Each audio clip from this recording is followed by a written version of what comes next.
on page Kuf Lametes. The Torah tells us regarding the Makos Bechoros, the killing of the firstborn, Atem lo seitzu, that the Jews were not permitted to leave their homes at nighttime. Keim she'nosu reshus lemashchis, shuveinu mavchin meitzav b'rosha. Chazal, the destroyer, meaning the angel of death, is given permission to destroy. He doesn't differentiate between devout and evil, meaning you can't be perfect enough to survive that moment. Kachiso b'Bava Kama perek Akonis. This is how the Gemara Bava Kama explains this. But if they remain in their homes, there's nothing to be concerned. God says, I will not let the destroyer, the angel of death, enter into your homes. The mashchis, the angel of death, has no permission to enter into that location. So now the Maral goes to explain, what does it mean? Because the angel of death is given permission to destroy, he doesn't differentiate between absolutely righteous and evil. It's a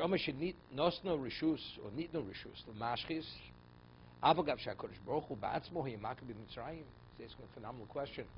Hashem says, when I will kill the firstborn, it's I and not an angel. So that seems to be from that, the inferences, the angel of death will not be in operation that night. It's only God.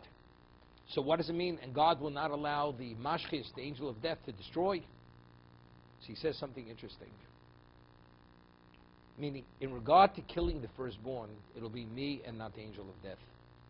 Sof sof, nosa rishus lahashchis, misha yirtzeh. Factually, when God kills the firstborn, it is a time of din, a time of justice, a level of justice which has not been precedented, this level of justice. Once this level of justice, all destructive forces are in operation to destroy, because it's a time of justice. Since God himself was smiting the firstborn at this particular moment,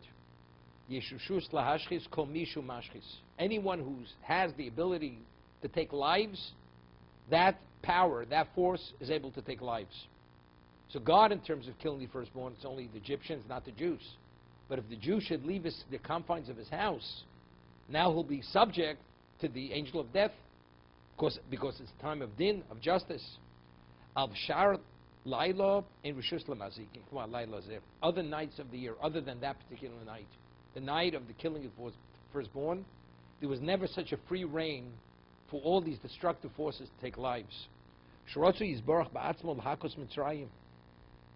Because God himself, there's never been a time in the history of existence that God himself goes out and takes lives, the lives of the firstborn. So this is the ultimate level of justice. So therefore, there's no night of killing like that night.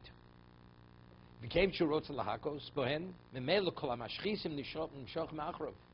God chooses to smite himself, all other destructive forces are able to be drawn after him. Therefore, especially that night, even though you're a Jew, it's not Hashem, chas v'sholom, but it's the time of justice. Therefore, no Jew was able to leave his house. Now, what's interesting, Rashi cites the Medrash at the time of the killing of the firstborn. They said, "Kulono Mason, we're all dying." So Rashi says, "Why? How's it?" God said only the firstborn. Of course, so the Medrash says that the women, many women, they committed adultery, and the people who fathered those children, the husband wasn't aware of who the father, but each father, it was his first issue. It's his first seed. Therefore, multiple people were dying. But what we're saying now, the fact is, the angel of death cannot enter into the house of the Jew, but in the house of the Egyptian he could enter. So if he's able to enter in the house of the Egyptian, maybe they're all dying because the angel of death has free reign. That's the reason.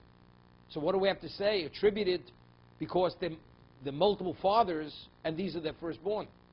So it seems from that, Chazal, he's not learning like the Maral. Lo yitin hamashchis. So I think, maybe to reconcile the two, now, the way I was understood, it seems to be the angel of death was in operation. What about, God said exactly at midnight. At that moment, only God took lives. After that moment, or pre that moment, the angel of death was in operation. But factually, it was a time of din. Once it's a time of din, pre and post, the angel of death has free reign.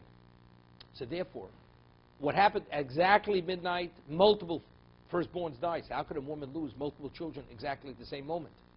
So that Rashi cites the Midrash, because she committed adultery with multiple men, and it was their firstborn. What about what followed? What followed, that's unrelated to the Makkos Bechoros. It's only because it's a time of justice. Now the angel of death has free reign to take lives. Seemingly, that's the way we reconcile it. Now he's asking a good question. So we're saying the angel of death was permitted to enter into the homes of the Egyptians, so that they all should have died. Why did only the firstborn die? They should have all died, even the ones who were not the firstborn. Right? So even those who were not the firstborn should have died. Because what kept the angel of death out of the houses of the Jew was the blood on the lintel and the doorposts. But the Egyptian did not have that. He had nothing to protect him. If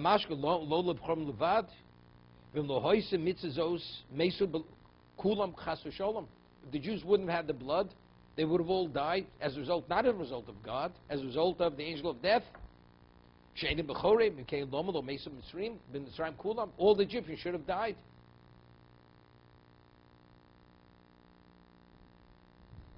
So the Maral says the way he understands it, why was this particular plague, the 10th plague, it most affected only the firstborn? Because God decreed, I will take the firstborn of the Egyptians and any other nation other than the Jews. That night.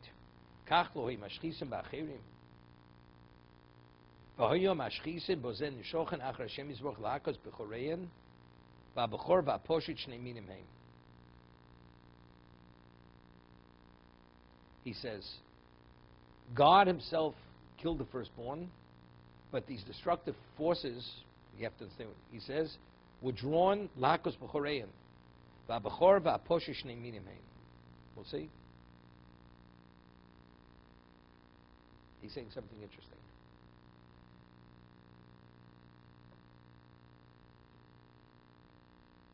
Factually, God killed every firstborn of the Egyptian. That night, only firstborn were subject to death.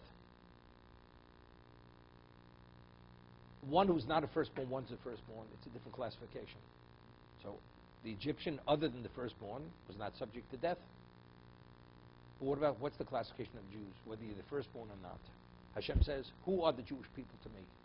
B'ni B'chori Yisrael. So if their classification is B'chori, even if they did not open the womb, so if Hashem says, I am killing the firstborn, so now the destructive forces, the angel of death, is able to kill the Jew. It's the night of the killing of firstborn. In terms of the Egyptian, only the firstborn. Anybody who didn't open the womb of his mother or be the eldest is not considered the Bechor. So therefore it's a different classification. But Jews, where all Jews' classification is for firstborn, so unless they're in the protection of the house, they're subject to what? It's a moment of judgment. If that's the case, the angel of death can take the Jew. So the Jew outside the house is in a worse situation than the non-Jew. Because the non-Jew, it's only the Bechor. Anyone that's not truly a Bechor is not classified as firstborn. But the Jew, regardless of what he is, firstborn, secondborn, fifthborn, the classification is firstborn. Therefore, they'll all be subject to the angel of death. Therefore, Hashem says, you must stay in the confines of the house. Only there he has no permission to enter.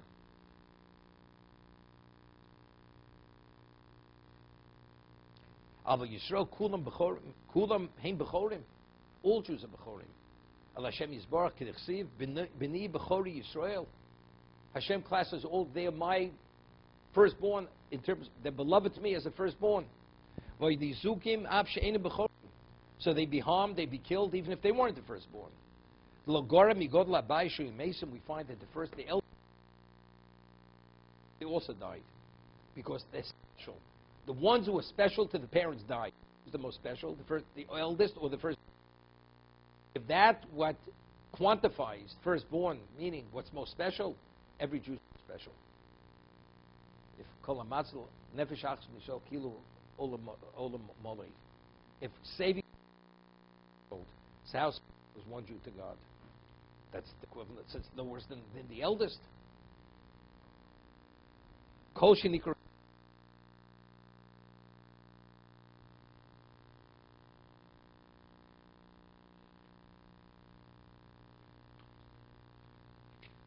Mikol mokum adish raka b'choros. Now we have a question. The mitzvah of pidyon haben, right? It's only the one who's truly the firstborn. According to this, why consecrated the firstborn of the Jew? That he should not be subject to death, because it's considered God's domain. But if we're saying now, why weren't the Jews subject? Why did the Jews have to stay in the houses and go out? Because they had the classification of the Torah. So that's every Jew should have to be redeemed. Why is only the truly the firstborn one has to be redeemed? Every Jew should have to be redeemed. Because God said, I killed their Bechor, I didn't kill your Bechor. Therefore, you were sanctified. Because you had a sanctity. So every Jew has that sanctity. Because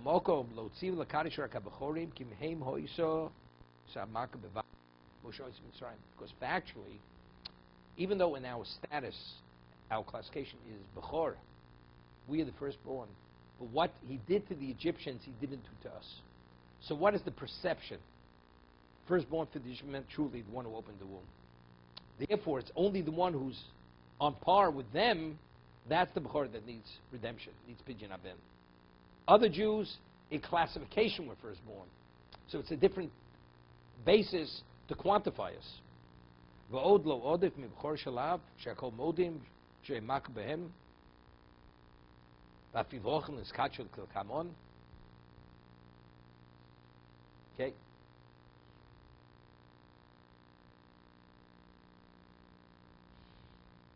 The Torah tells us, "V'hiko kol b'chor be'eretz Mitzrayim." Why did God smite the firstborn? When Moshe originally came, he says, "Shlach ami ve'yavduni." Send out my people, let them worship me. Let my people go. And Hashem says to Moshe, "This is already before. Don't kill your firstborn." It's medrash. Usually, if you're planning, contemplating killing your enemy, you don't alert him because he's going to put up his guard, he's going to flee. But Moshe, in the name of Hashem, says, if you do not let my people go, I will kill your firstborn.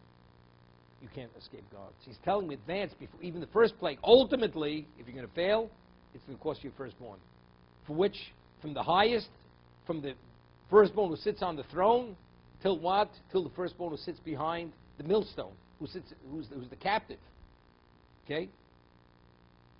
So the question of Hine kol b'chor be'eretz Yisrael hakos nosan tam l'makas b'choros. Torah explains why. Dichsiv v'omer lech l'shalcho. V'omer lecho l'shalcho. I told you initially you must send them out. V'temoin l'shalcho. And you refuse to send them out. Hine horeg b'vincha b'chorecha. Moshe says, I will kill, he's speaking in the name of Hashem, I will kill your son who is a firstborn. This was the most painful, most devastating plague that came upon Egypt.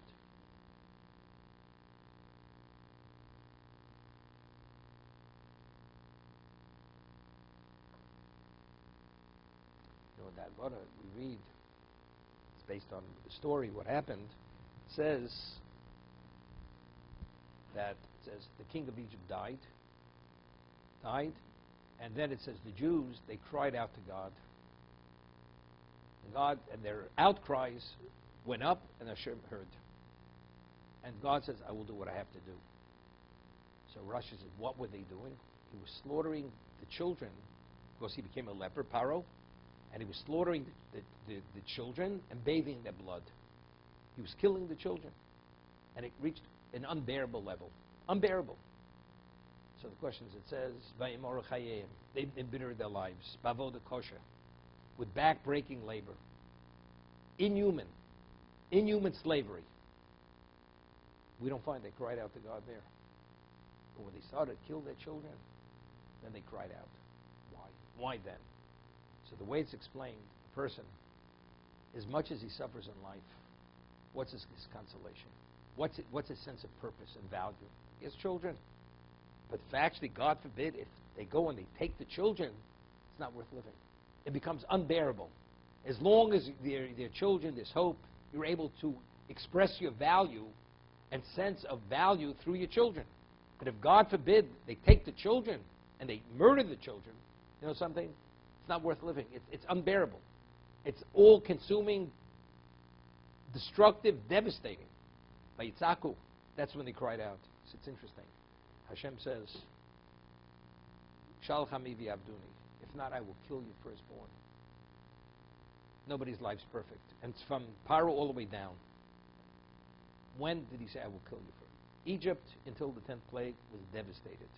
Whether it was the hail, whether it was the locust, whether it was the fish dying, whether it was the stench of the frogs, whether it was things through the array of wild predator animals that attacked Egypt, whether the people were suffering, they had boils, they were recovering, and it's all within the 10-month period. This is beyond understanding to the way they were catapulted, and they were badgered, and mentally, emotionally, physically. But you know what they had still? They still had their firstborn. But you know what happens? You're going to have a taste of what this is all about. So despite everything, despite where we've come, despite to the way we've declined in every sense and regressed, they still have their children. The pride and joy of life, which is the essence. Hashem says up front, at the end of the story, at the end of the day, I will take your firstborn.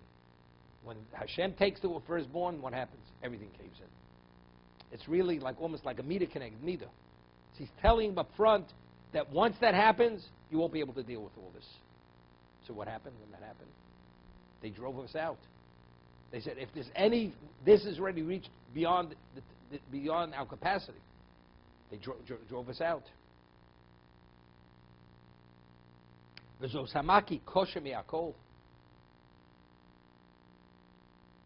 was the most difficult plague.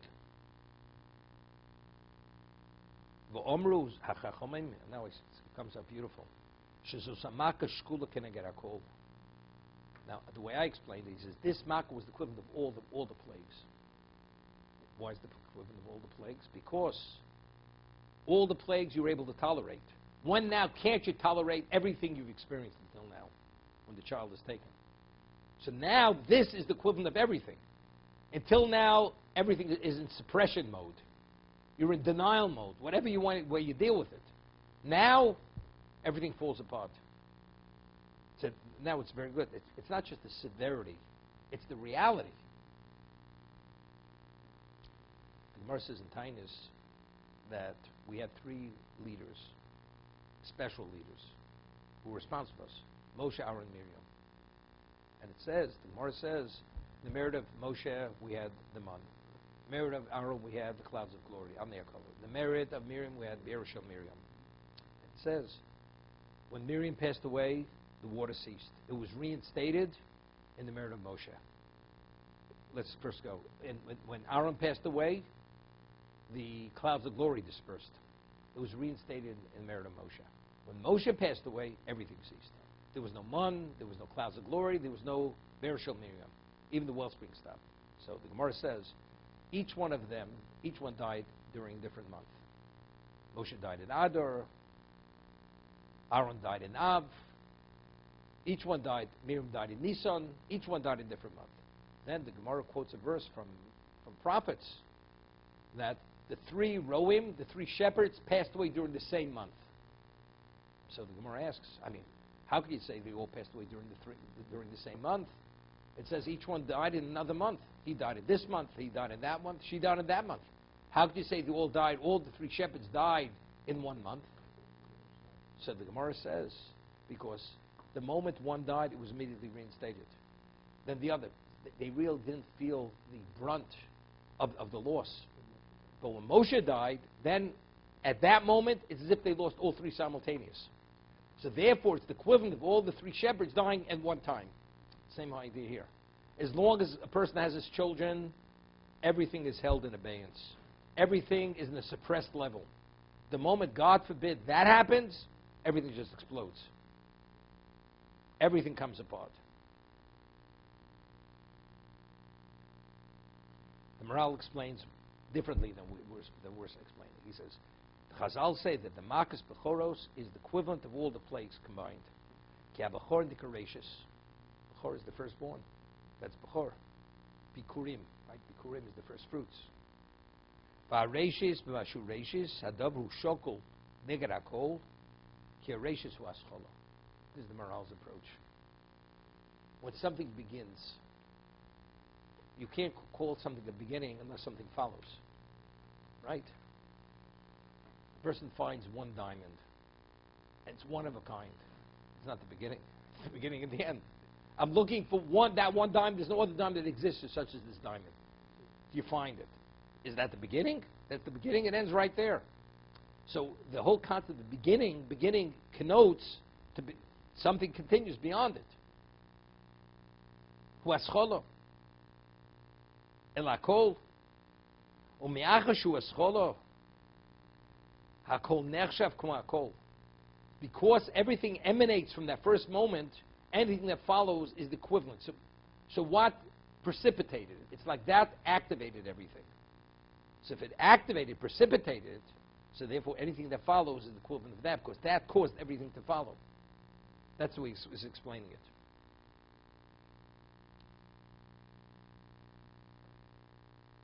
it. Ulefichoch, makazos hi bereishish Elohim.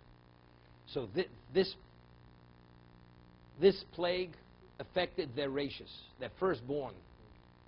Shkula neged kol hamak shlo yibereshis. Because that did not affect what? The first. Kashegia makel hareshi shalem oz yotzu. Kashascholo kisher atchilo nilko shuv lo hoyel mishram koach klau. Ach shaschole nilke. See, it's a little difficult what he's saying. The 10th plague was the rashis, like going backwards. If you tell me the first plague was that, everything followed. The first is the equivalent of everything. I'd say blood is the equivalent of everything. Right? That's, if you follow this line of reasoning. But he said no.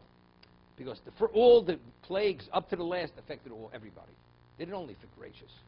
So if it affected everybody, you can't say this is the beginning to go to another point. They were all affected. But the last one affected only the rashis.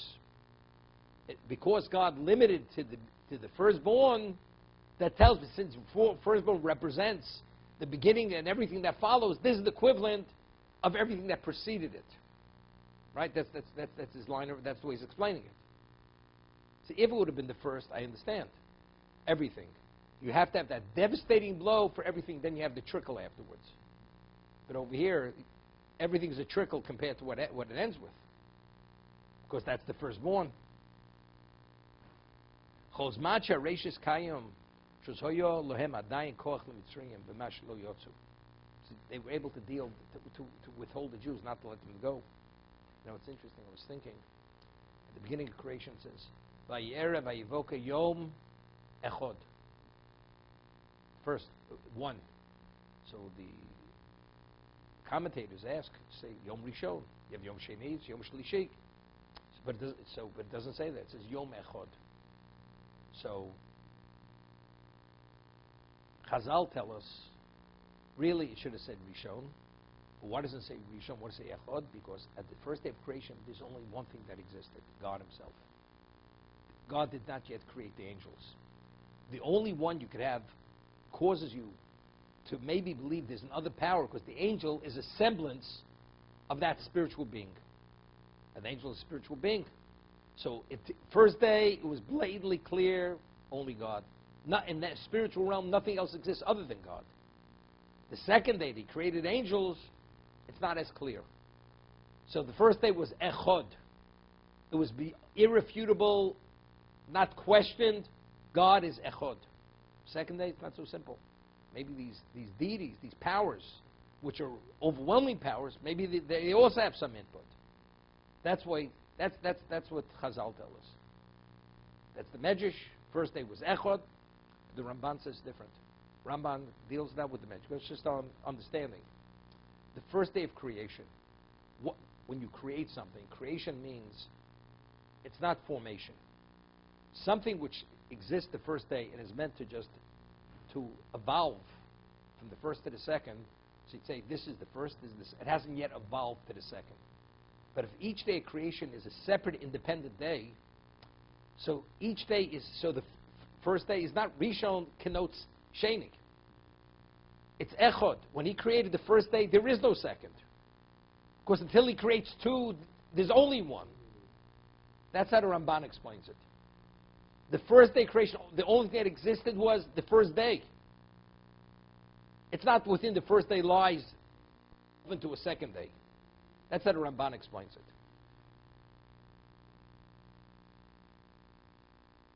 So if you learn like the Ramban, maybe we could understand the morale a little more deeply and understand it better. Because I said if that's the case, the first plague, the first day, really is not Rishon. I mean, the way we explain, it's not Rishon. First day is Echod. The second day has no relevance to the first day. But if you follow the reasoning of the Ramban, so what do you call Yom Sheni? So you have to say, because relative to the first, it's 2. 3 relative to 2, it's 3. So it's not because you're going forward, it's when you arrive afterwards, it's relative to what preceded it. It's a whole different understanding. It's because each day of creation was an independent day of creation.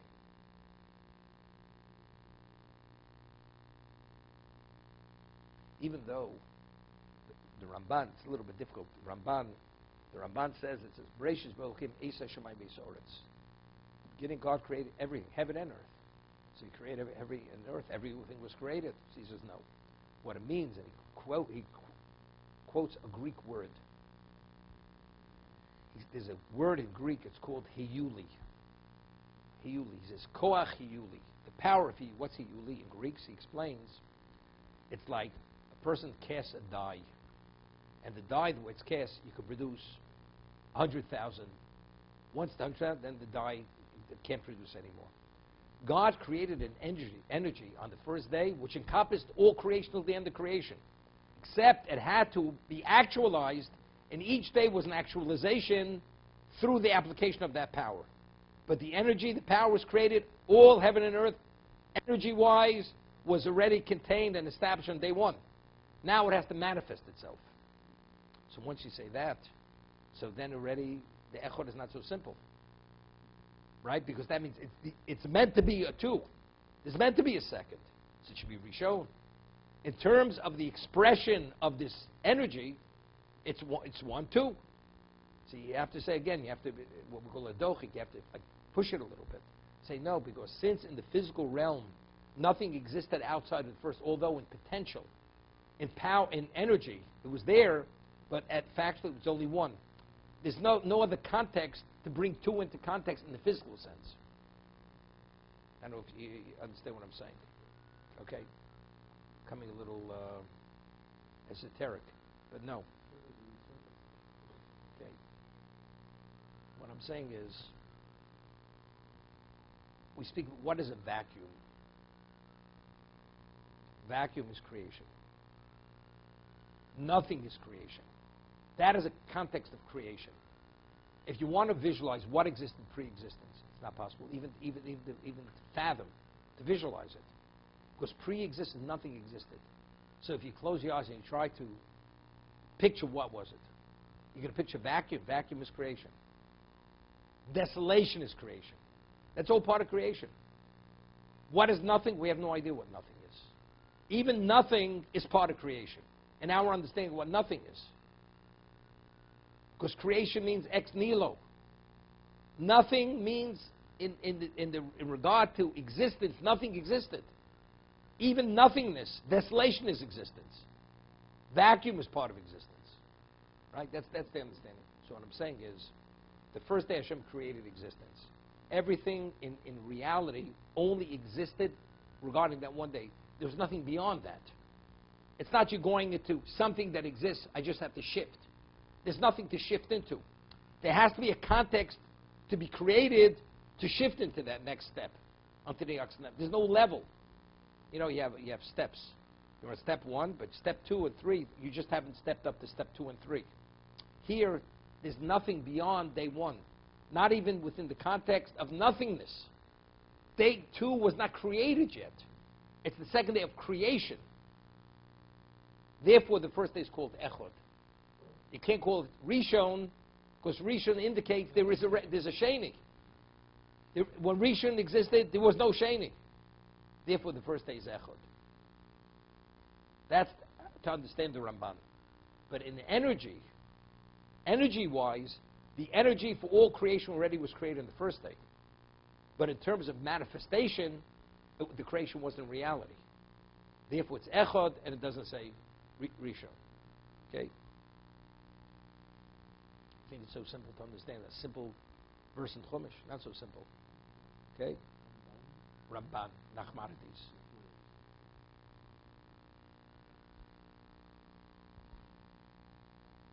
V'omer Chachomim, Bechor Paro, Af Paro Bechor Hoyo.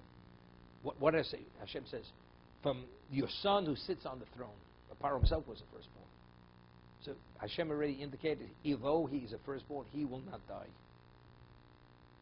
Bechsiv me Bechor Paro, it says Bechor Paro. The firstborn of Paro will die, but he himself, although he is a firstborn, She'enoma beno shel Paro, beno kvar Omar, Bechsiv Hayoshiv al Kiso, Elbani Mikayim ad Bechor Paro, Af Paro Bechor Hoyo, Volav Nemar, Vulam Bavur Zos Hemaraticho. Here, really, the decree was even on him. And that's what Hashem says. Why are you not dying? Why you should be taken? And the decree really included yourself. But who's going to tell over the story? Who's going to return from the sea to tell over what happened? You know, an ordinary person tells over what happened, it's not to be believed. But if the king himself tells over what happened, this is credible. This is something which is irrefutable. It's not to be denied. So through whose glory, through who will God's glory come to that special level?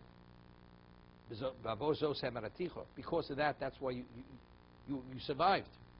Paro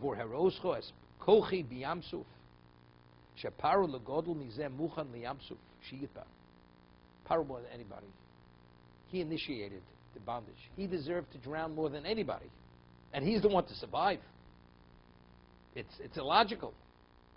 Right? He's the most culpable. Why should he survive? The answer is because he has a value. He says there's something which is alluded to, but it's really concealed. Something profound. He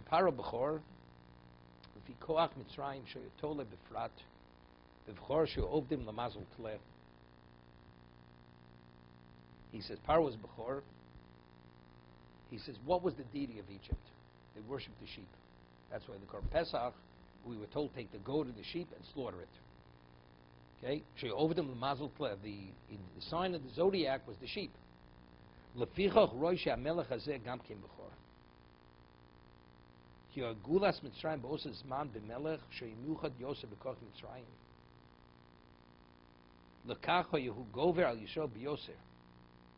Now, the mazel is of what? Of Nisan is tleh, is the sheep.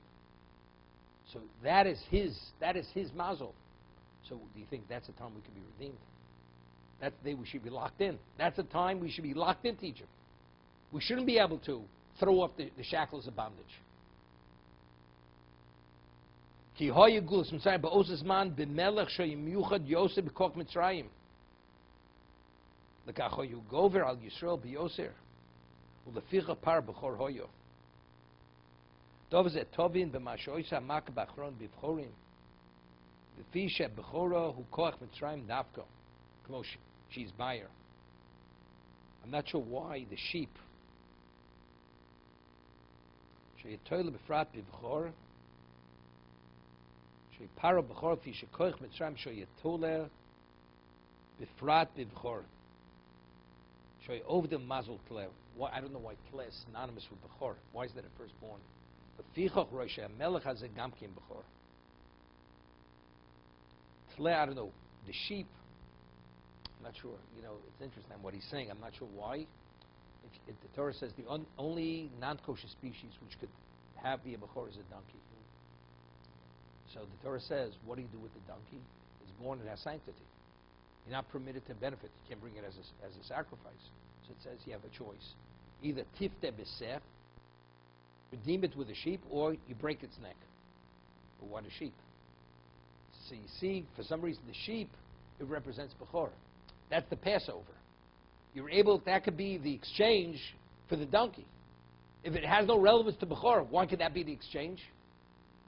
So, for whatever reason, I don't understand why, but Tleh, the sheep, represents bechor. That's what it represents.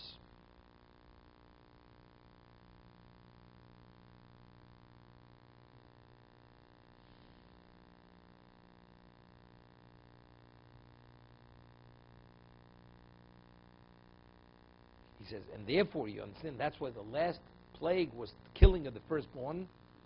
He says, if bechor is synonymous, the sign of the zodiac was the sheep. The sheep is synonymous with bechor. So when does a nation fall? When you destroy its power, its representation in the zodiac. So when did they fall? When was the final blow? The killing of the firstborn. You know, the Maral explains in another location that, you know, the physical, and the Ramchal says it too, the physical realm is only a mirror image. It's a manifestation of the spiritual realm, of the energies within the spiritual. When they manifest themselves in a certain way, that tells you exactly, it's like a mirror image of what the spiritual is. Okay?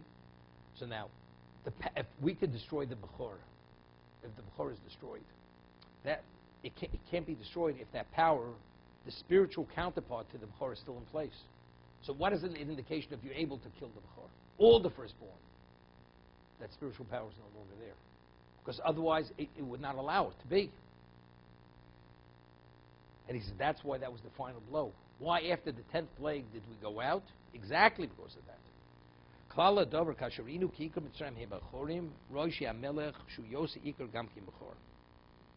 therefore, the king who's the presiding power over the nation, and that power lies in the bechor, he should be a bechor. It's interesting, so you have to say, I mean, it's a little bit. So every king of Egypt, every pharaoh was a bechor, maybe he was. When they chose, if that is their sign of the zodiac, and that's that deity, which represents firstborn, and that's why Paro was, because he's a representation of this. What is the symbol? So if that's the case, every pharaoh should have been a bechor.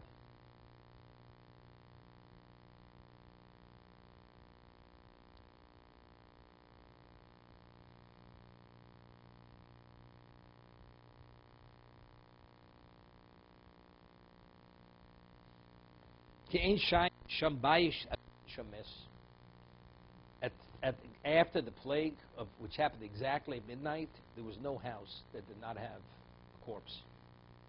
There were victims. Every family was affected. The Medrash asks, what happens if you have families? They only had daughters. Maybe you had a house where there was no firstborn. Maybe the woman miscarried. She had a daughter first, even though there were sons.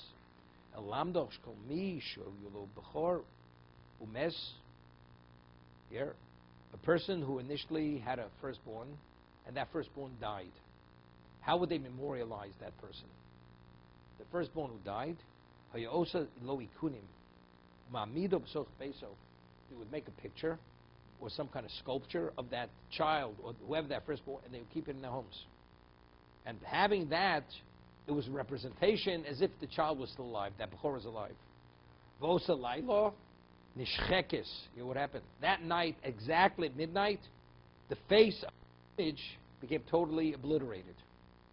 So when that happened, it was the equivalent of experiencing that firstborn dying again. Because that was like a consolation. For your kosher beinayim kosiyom shekabru. And the pain and the grief of that moment was the equivalent of the day that they buried that child. For the old Shemitzrayim kovrim osam bebotayim. Yeah, what happened over here? Where did Egypt, Egypt was considered a morass of spiritual impurity. They used to bury the dead in the houses. So let's say a person had a firstborn in the house, under the ground, they buried him. You know what happened that night? Hashem sent the dogs into the homes, and they started to dig, and they took out the remains of the B'chorim, so they were exhumed. The animals exhumed the B'chorim. Go into the catacombs. They would bring him out. With their teeth. And they would play. It was like dog with a bone. Could you imagine? The firstborn are dying. The dogs are going into the under passages, taking them out, bringing them to houses, and they recognize them to be what? The equivalent of their firstborn. It's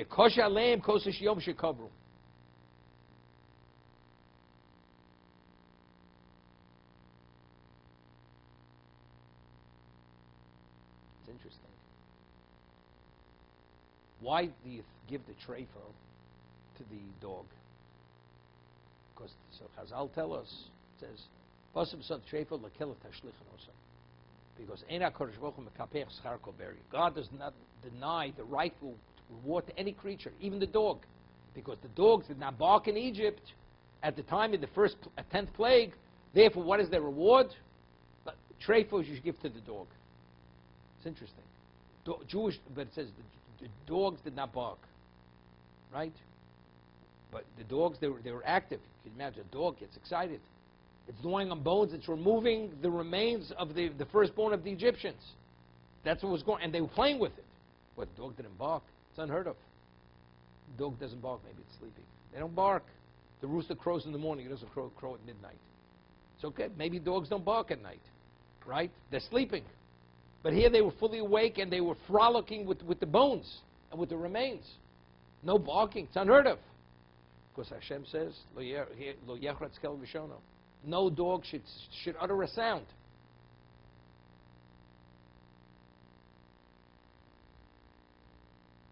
Ubirze k'mo she'amarnu, ke'mitzrayim kolchem hoya told the B'choros.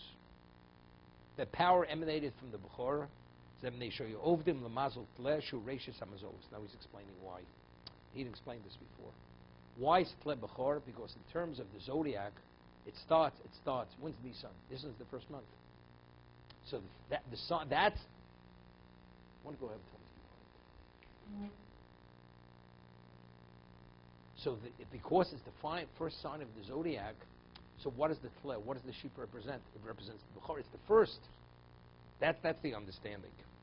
So he says, "She'ovdim lemazol tle shu reishis hamazolos." That's the first of the sign of the zodiac, and they revolve. He says it's known to those who understand. Lama Mitzrayim hoyu ovdil mazul kler mashem Mitzrayim nikram chamor. Unbelievable, right? Yechezkel Hanavi refers to, identifies and quantifies the Egyptian as a donkey. T'chsiv asher besar chamor besorim. The flesh of the Egyptian is like the flesh of a donkey. V'chol madrigosim chomri. What does chamor represent? So the Maral says physicality. They epitomize physicality. World, root nations, they are the most physical. V'chomer hu rishon, t'moshvar l'malo, it's ve'akivim el chamor, she'chomer she'nota la'atzura hu achro. Start, when you develop anything, you start with the material, and then it takes on a form. So what is the material is the base. That's base physicality. When you start molding it, forming it, it takes on a function, then you see the ingenuity of the person in the material. But it starts with, so what is chamor? The baseness. That's where it starts. That's the base material, and then you develop it. Ulefichach koach mitzrayim koach b'chor shu rishon, lekach ovdim lemazo rishon. Ulekach lo simta mitzvahs b'chor bebehemet tmeyo rak b'chamor. Says something interesting. I mean, the Midrash says, why is the only non-kosher species the donkey? Because when the Jews left Egypt, they took out the wealth. The donkeys were the pack animals. So even though therefore that's why it has relevance to merit. It should have a degree of kedusha. That when it opens, the womb assumes kedusha. Any other non-kosher species, not. That's the medrash. He's saying something else. He's saying, you know why the chamor, it's only non-kosher species?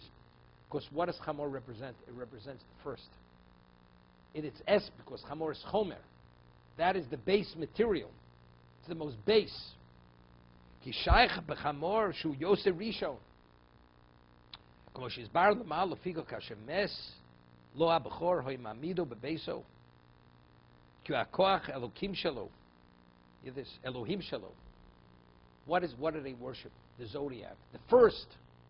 What do they want? Oh, they used to bury only the firstborn in the houses. Then the secondborn, they disposed of them somewhere else. The firstborn, because that is what they worship. The power lies in the first. Everything is the first. Kashehiko HaKadosh Baruch Hu b'choreim. When he smote the firstborn, it says, Ubaleheli b'tzrayim eseh shvatim, right? It says, God says, I brought judgment on the gods, on the deities of Egypt. So what is the deity? The deity is what? That is the firstborn. The firstborn, because that's connected to the firstborn.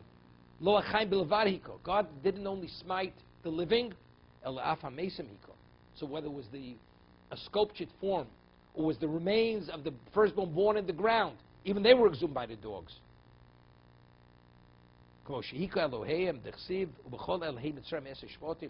says, not only did I smite them, at the time of B'choros, I smote their deities. I brought judgment on their deities. Koach Mitzrayim Koach B'choros, Moshe Loko Avodah Shalem, Shegam Kena Avodah Mesu, Kach Loko Abachor B'Meisim Gam Kein, Nimtza Mashoma Kein, Bayish Ein Shom Mes, Lomar. When it says there was no house, there was no corpse, there was no mess. Gam Meisim Min Abachoros Lidonim. Not only were the living, even the firstborn of dead that were buried in the house were exhumed and actually desecrated by dogs.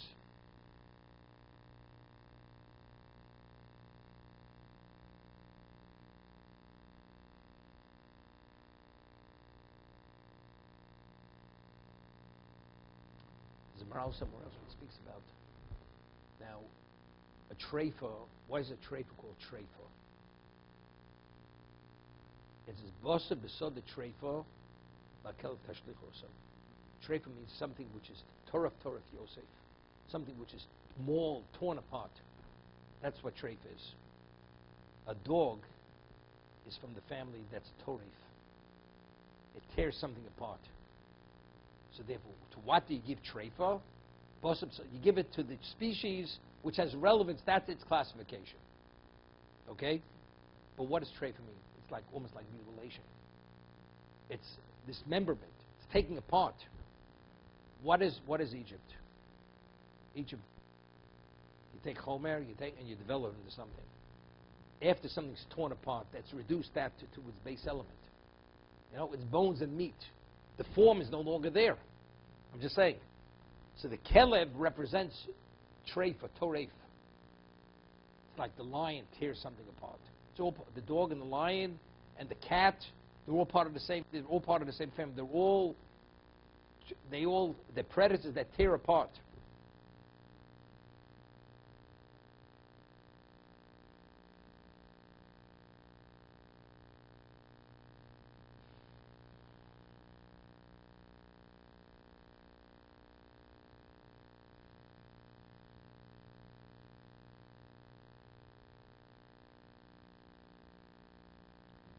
Ramban, when we count months, through the Bayesheni, until we came back from Bovel, how are months counted in the Torah?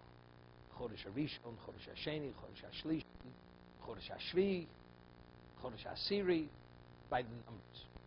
Why they counted? During the Navi says, during Bayesheni, the names we didn't refer to by names. The names we give the months, Nisan, Sivan, Iyar, Sivan, these are all Persian, Babylonian rooted names. They're not Hebrew names. Now why? Why during the Torah says, well, from the time we left Egypt, months are identified by number, by Sheni, and the names are Persian and Babylonian, or a combination of both. So and that's what the Navi says. From now, you remember that you came from Babylon, no longer that you left from Egypt. The Ramban explains, because we left Egypt. Why is Nisan Chodesh Harishon? Because what precipitated Kabbalah Satorah?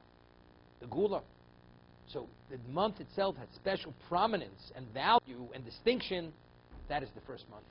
That's why it's called first. If that's first, everything that follows is second, third, till you go through 12. That's the understanding. It's interesting.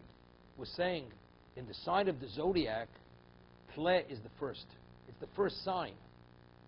That's what we said. That's why they worship the sheep, because the sheep is the first, and that's why that's Bechor. The Bechor had special value by Egypt, because the Bechor corresponds to the Tle. He says that's why they bury the Bechor in their homes, because they felt the power came from. That's where the power comes from. As he said earlier, everything begins from the beginning. Everything emanates from the beginning. That precipitates everything to follow. But why do we count it Rishon? Because that's the month we left Egypt. It's the beginning. Now,